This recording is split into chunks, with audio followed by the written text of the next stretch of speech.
Now, to believe that that resulted by natural law is like believing that the Library of Congress resulted from an explosion in a printing shop. See, I don't have enough faith to believe that.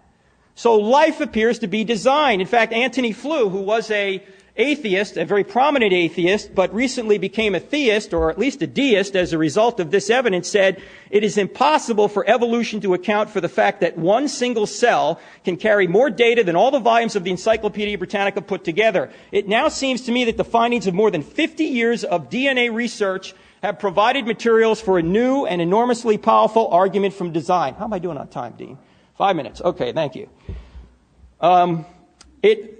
Design is so prevalent that even people like Francis Crick, the co-discoverer of DNA, Sir Fred Hoyle, who coined the term Big Bang in a derisive way, are now, or were, proponents of panspermia.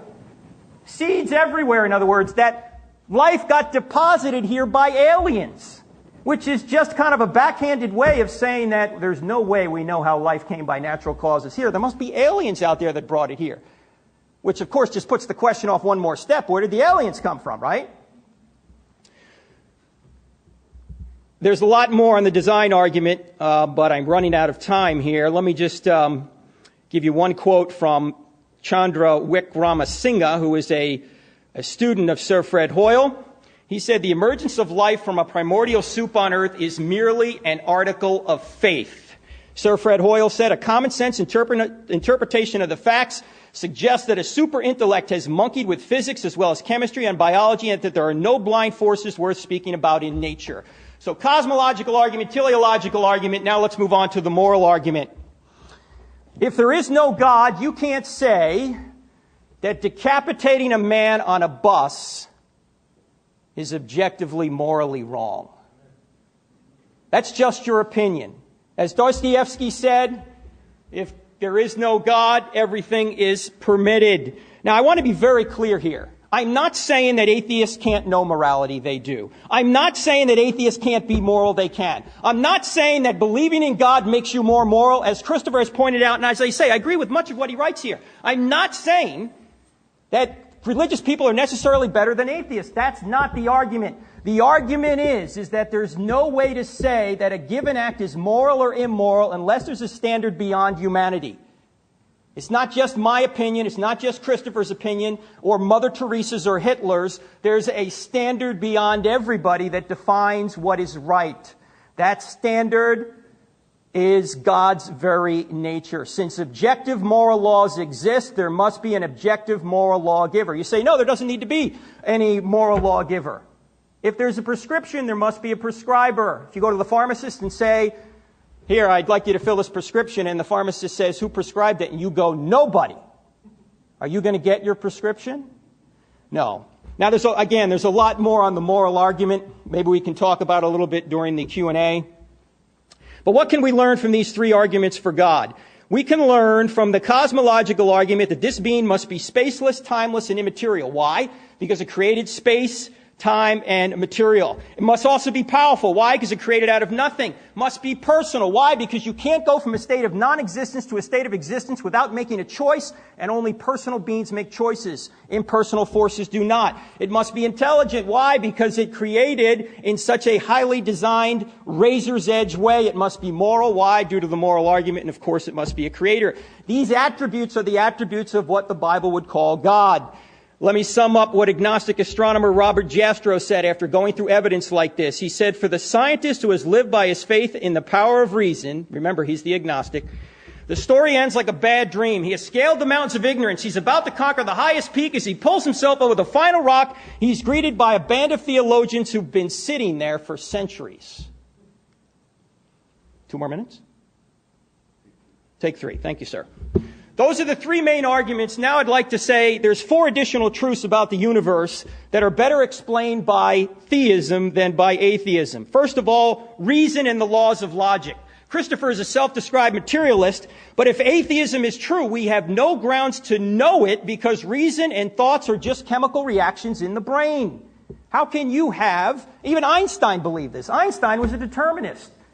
How can you trust what Christopher says if it's just chemical reactions going on in his brain and chemical reactions in our brain? See, chemicals don't reason, they react. Now, I'm not saying there's no connection between our thinking and chemicals. There is. But if it's nothing but chemicals, how can we trust them? Even Darwin recognized this. It's called Darwin's doubt. He said, if we are just the product materially of primates, why should I even trust anything, much less my theory of natural selection? The next major reason is the laws of mathematics. Science depends on the notion that the universe is rational and mathematical at all levels. But how does rationality in mathematics arise from randomness? How do they come from matter? Rationality and mathematics are the product of mind, not matter. So you got reason in the laws of logic, the laws of mathematics, and then number 7, or 7 in my list here, 3 in the addition, human freedom and the ability to make choices.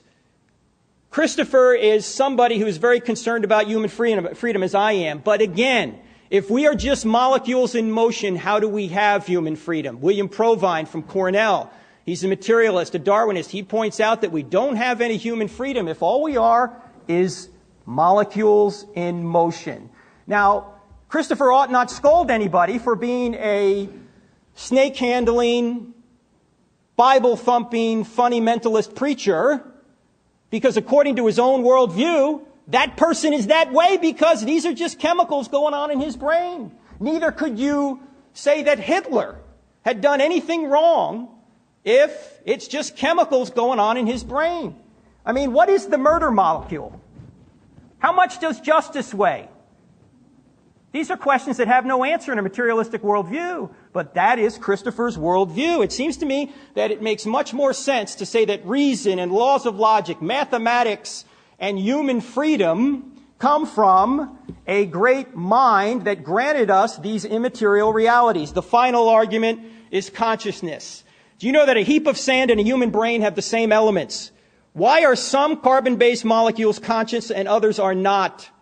Materialists have no answer for this. Daniel Dennett, another person who would agree with Christopher on many things, he's a materialist, says that consciousness is an illusion because he's a materialist. You're not really witnessing this right now. It's just an illusion.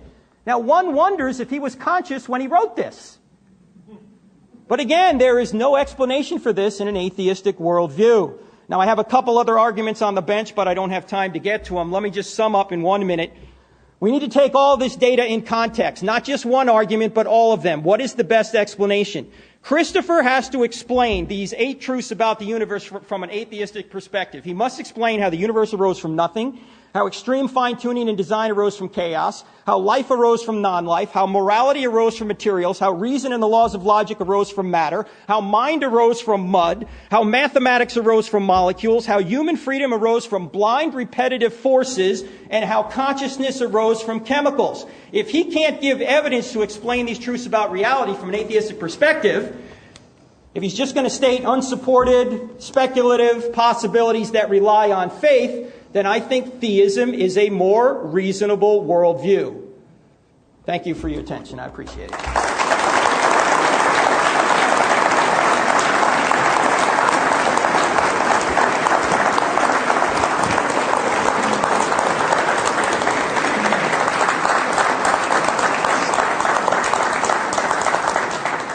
Thank you, Dr. Turek. We'll now have 20 minutes from Mr. Hitchens at his opening statement.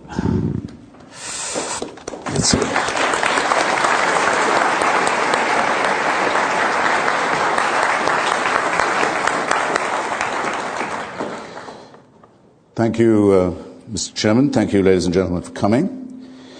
Thank you, Dr. Turek, for that very spirited opening to the evening.